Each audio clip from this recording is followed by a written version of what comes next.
وَلَوْ جَعَلْنَاهُ قُرْآنًا أَعْجَمِيًّا لَقَالُوا لَوْلَا فُصِّلَتْ آيَاتُهُ۔ السلام علیکم ناظرین، آپ دیکھ رہے ہیں دارل وحی انسٹیٹیوٹ میں ہوں محمد اویس مرصد کری خبیب محمدی صاحب موجود ہیں۔ کر صاحب سے آج ہم کویسچن کریں گے۔ کر صاحب ہمیں یہ بتائیں، خواب کے اندر انسان اگر پیسہ دیکھے تو اس کی کیا تعبیر ہو سکتی ہے؟ وعلیکم السلام ورحمۃ اللہ وبرکاتہ، الحمدللہ والصلاۃ والسلام علی رسول اللہ، اما بعد فاعوذ باللہ من الشیطان الرجیم، بسم اللہ الرحمن الرحیم۔ محمد اویس صاحب جو آپ نے سوال کیا، خواب کے اندر آدمی پیسہ روپیہ دیکھتا ہے، اللہ فرماتے ہیں انما اموالکم واولادکم فتنہ، بے شک تمہارا مال، تمہاری اولاد تمہارے لیے فتنہ ہے۔ فتنہ، فساد، لڑائی جھگڑا، کدورت، یہ ساری چیزیں اس دولت سے آتی ہیں۔ جیسے جیسے انسان کے پاس دولت آتی جاتی ہے ویسے ویسے صلہ رحمی ختم، رشتہ داریاں ٹوٹ گئی، بڑے بڑے مسائل بن جاتے ہیں۔ جب دولت انسان کے اندر آتی ہے تکبر پیدا ہو جاتا ہے، انسان کے پاس دولت آ جاتی ہے تو وہ بندے کو بندہ ہی نہیں سمجھتا۔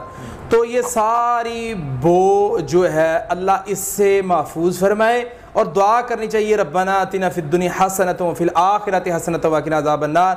اللہ ہمیں دنیا میں بھی دے، آخرت میں بھی دے۔ دنیا میں اگر تو نے دیا ہے تو خرچ کرنے کی توفیق دے، کیونکہ دیا تو نے، ہم نے تیرے دیے سے دینا ہے۔ تو آخرت میں بھی اللہ ہمیں عطا فرما اور جہنم کے عذاب سے محفوظ فرما۔ اللہ فرماتے ہیں یہ اصل یہ لوگ ہیں جن کو ہم دنیا اور آخرت دونوں میں دیتے ہیں، اور فرمایا جو دنیا کے اندر یہ کہتا ہے اللہ میں صرف دنیا میں دے، اللہ فرماتے ہیں اسے آخرت میں کچھ بھی نہیں ملے گا۔ تو اس لیے جو بندہ خواب میں یہ دیکھتا ہے کہ میرے پاس پیسہ ہے، تو اس کی تعبیر امام ابن سیرین رحمۃ اللہ علیہ فرماتے ہیں لڑائی جھگڑا اور خصومت ہے۔ اور اسی طرح وہ دیکھتا ہے میرے پاس بہت زیادہ پیسہ ہے، تو اس کی تعبیر یہ ہے، امام ابن سیرین رحمۃ اللہ علیہ فرماتے ہیں کہ اس بندے کو پریشانی اور غم لاحق ہوگا۔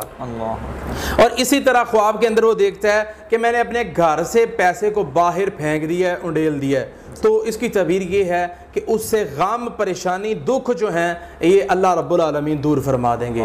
یہ تھی 3 تعبیریں اس کی بڑی بڑی جو میں نے بیان کر دی ہیں۔ بہت بہت شکریہ جی ناظرین، اگلے پروگرام میں پھر حاضر ہوں گے، تب تک کے لیے ہمیں اجازت دیجیے، اللہ حافظ۔